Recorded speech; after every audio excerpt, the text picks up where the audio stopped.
السلام علیکم ورحمت الله وبرکاتو. رونو امید تاسو بخیر.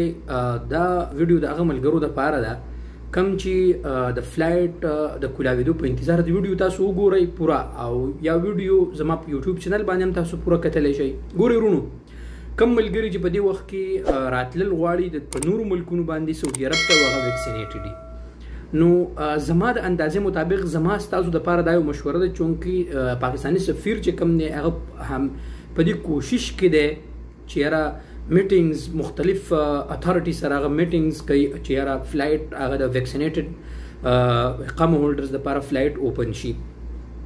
ما ته نن یو ملګري کالز کړی چې یاره عمر بایز په بل ملک باندې درځم، ستاسو څه خیال دی؟ نو ما هغه ته وویل چې یاره زما ستا دپاره مشوره دا ده چې چونکې ته فی الحال د سپتمبر میاشت چې کوم ده دا اوزي ختم شي، نو انشاءالله د دې په د څو ورځو کې د فلایټ د کولاویدو ډېر غټ امکان دی، او انشاءالله تاسو هم دعاګانې غواړئ او موږ هم غواړو الله رب العالمین بس یو فیصله راوباسي انشاءالله.